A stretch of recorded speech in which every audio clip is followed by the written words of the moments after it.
da marca da siderúrgica, que foi um concurso público, e falou do metrô e da Mobralteca, do governo como um dos seus principais clientes. Impressionante. Como é que o governo te descobriu? Como é que o governo descobriu que existia alguém que fazia esse tipo de trabalho? Como é que ele se tornou seu cliente? Aí via pessoas que trabalhavam no governo e nos conheciam. Que eles estavam nas posições-chave. Por exemplo, o Arlindo, presidente do Mobral. O Arlindo tinha sido meu companheiro de praia em Ipanema. Bem que o Arlindo é mais velho que eu. E, na época, se tornou presidente do Mobral. Aí ele chama o Ferschleiser. Aí foi fácil, foi direto. Aí Léo e eu fomos e ficamos lá no Mobral, acho que uns 5 anos. E foi também uma experiência espetacular. Aliás, eu digo sempre, o movimento brasileiro de alfabetização foi uma das melhores coisas que se fez no Brasil. Não vou entrar em política aqui, começar a falar de Bolsa Família, mas se o Mobral tivesse dado continuidade, eu acho que não teria nenhum analfabeto hoje em dia no Brasil. O projeto era espetacular. Mas, como sempre, vanita vanitatis, como dizia a madre superiora do colégio de Marta, lá em Friburgo, vaidade, tudo é vaidade. Quando o Arlindo saiu, entrou um novo presidente, que a primeira coisa que ele fez foi destruir a Mobralteca para ter placa, ter projeto dele. E só fez porcaria e o Mobral acabou, infelizmente. E a coisa insólita, que a Marta é de Campos, e a casa da minha sogra, casa grande, aquela casa de fazenda que foi engolida pela cidade, o quartel da Polícia Militar, num dos muros, fazia muro, e a Mobralteca ficou lá apodrecendo na garagem da polícia, da PM. Eu fui várias vezes lá.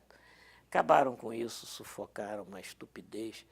E o Arlindo era um cara genial, ele conseguiu essas Mobraltecas, que não foram baratas, mas por doações. E a primeira de todas, tanto que a gente chamou de Santos Dumont, foi a Força Aérea que financiou. E funcionava, porque a Mobralteca, eu não sei se é interessante falar desse projeto. Pode falar. A Mobralteca, eu vou te pedir para falar do metrô também. A Mobralteca era um caminhão de mudanças, pequeno relativamente, ele tinha 8 metros por 2,40, porque 2,40 é a largura máxima que o CONTRAN permite para circular na estrada livremente, e 2,40 de altura. E a bordo dessa Mobralteca a gente conseguiu enfiar 2.000 livros, instrumentos musicais de uma pequena orquestra, ferramentas para oficinas de madeira, couro, metal, tecelagem, 3 beliches, banheiro, ar-condicionado, projetor de cinema, projetor de slides e ainda uma mini exposição, uma pinacoteca.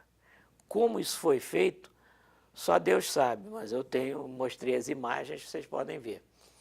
E a grande sorte é que para essa tripulação da Mobralteca, porque a ideia da Mobralteca era a seguinte, ela viajava uma região administrativa brasileira todinha, indo, depois voltava recolhendo os questionários, que justamente para ver se o pessoal tinha lido mesmo o que eles pediam emprestado, eles tinham gerado um questionário que tinha que ser respondido, e questionário esse que não adiantava mutretar. Se não tivesse lido, não apareceria no questionário. Aí veio o fenômeno, 98% de leitura. 98%. Em qualquer dessas regiões, Norte, Nordeste, Sul. No Sul ela foi um pouco antagonizada, não sei porquê. Teve um dia que o pessoal pegou o gerador e jogou no rio. Não sei o que aconteceu. Mas as Mobraltecas funcionaram muito bem. E a ideia da Mobralteca é ela chegar se anunciando, eu até me lembro da musiquinha, Mobralteca vem aí, com alto-falante, e o público ia para a praça, ela vinha na praça e se abria toda. Então, numa parede ficava passando novelas velhinhas, passa aquela novela da Globo de 3 anos atrás, aí ficavam vendo novelinha, atrás a gente descia uma tela e ou projetava filmes ou slides, ou então armava um teatro de bonecos, e quem quisesse, tinha um palco também que se desdobrava, e quem tivesse algum grupo musical local podia fazer apresentações. E a tripulação era composta do motorista, que era motorista, animador, mecânico, iluminador, sonoplasta. Incrível que a gente conseguiu 5 pessoas assim. Um funcionário do próprio Mobral para fazer toda a documentação, e um orientador, animador de jogos para as crianças. Funcionou muito bem, infelizmente. É uma lembrança. Agora fala um pouco do metrô, do projeto do metrô. Vocês foram chamados para fazer o metrô? O metrô também foi o seguinte: quando Léo e eu estávamos recém-montados lá em Santa Teresa, a gente pegou como cliente a Metalon, que era logo ali, quilômetro 2 da Rio, para fazer embalagens, design de embalagens. E na Metalon tinha um jovem engenheiro, que acabado de se formar, que assistiu toda a nossa palestra, acompanhou nossos projetos, parou aí. Uns 15 anos depois, esse engenheiro bateu lá no escritório, se apresentou, sou Cláudio Sena Frederico, eu era estagiário da Metalon quando vocês estavam lá fazendo aquele projeto, e hoje eu sou gerente operacional do metrô. O cara era o Deus. Aí ele disse assim: eu vim aqui oferecer de vocês fazerem o projeto Metrô de São Paulo. Aí o Léo desmaiou para cá e eu desmaiei para cá. Porra, fazer um metrô? Sim, vocês sabem, vocês têm.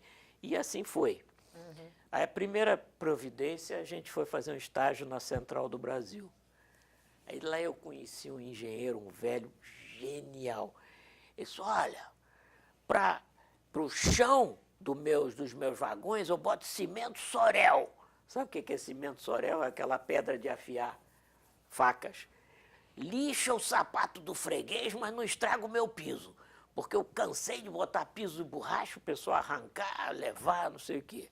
Iluminação era de lâmpada ainda. Iluminação são 5.000 lâmpadas que eles roubam. Então eu pegava as lâmpadas e prendia com araldite no bocal. Aí era o diabo para trocar quando queimava. Os vidros, como o pessoal das favelas onde o trem passava sabia que os vidros eram importados dos Estados Unidos, à prova de tiro, ficava fazendo tiro-alvo nesse nível. Bom, aí a gente resolveu fazer um carro de metrô, porque o primeiro metrô, ele fazia a linha Jabaquara-Santana, Aeroporto Santana. E na plataforma de Jabaquara, o mesmo público que andava na Sorocabana passava para os trens ou da Central ou depois, futuramente, do metrô e vinha para a cidade. Aí os trens da Central, os trens da Sorocabana, perfeitos. Estofados, música, ar-condicionado. Os trens da Central eram depredados sistematicamente. Claro, o público se revoltava. Os trens da Central eram imundos, fedorentos, enguiçavam. Aí foi uma outra providência nossa. Vamos fazer um metrô quase que a continuação da casa do freguês. Cores quentes, assentos agradáveis, pega-mão, não sei o quê, etc. A única coisa que na primeira linha teve que ser eliminado foi o ar-condicionado, por uma causa dessas bem de Brasil, né? Quando tinha 10 quilômetros concretados de túnel, o Brasil brigou contratualmente com o fornecedor das rodas, do truque, do motor com as rodas, que seria a Siemens alemã, que eram rodinhas pequenas, e fechou contrato com uma firma americana, que as rodas eram 3,5 polegadas maiores, ou seja, o carro não passava no túnel por causa do ar-condicionado lá em cima. Resultado, eliminou-se o ar-condicionado. Mas a gente resolveu de uma maneira direitinha. Os basculantes abrem para dentro. E em São Paulo funciona. De 90 em 90 segundos tem um carro dentro do tubo. Então, o carro de trás empurra o ar e ventila o carro da frente. Nunca teve problemas. Aí depois veio a linha 2, aí entrou o Sérgio Kell, com a firma dele, né, de engenharia, com o João Bezerra, aí a gente já começou a sair da história. E aí veio o metrô do Rio. Aí veio o metrô do Rio. Aí o Cláudio veio para o metrô do Rio para organizar também como diretor operacional, ou seja, quem manda mesmo, e ele nos chamou também. Aí fizemos o metrô do Rio. E seus carros ainda circulam por aí? Estão aí firmes e fortes as minhas crianças. Claro que tem outros carros novos, mas e é engraçado que eu entro no carro e me lembro aquele detalhe, a gente desenhou assim, assim, assado. Mas está aí, para ninguém botar defeito. Funcionou. Muito bem, muito bem. E alguma música que te lembre o metrô? Ih, rapaz. Caramba, e agora? Metrô? Acho que tem uma música do Gilberto Gil que fala de trem. Não? O Expresso. O Expresso 222. Pode ser. É, simpático. Boa, gostei. Gostei.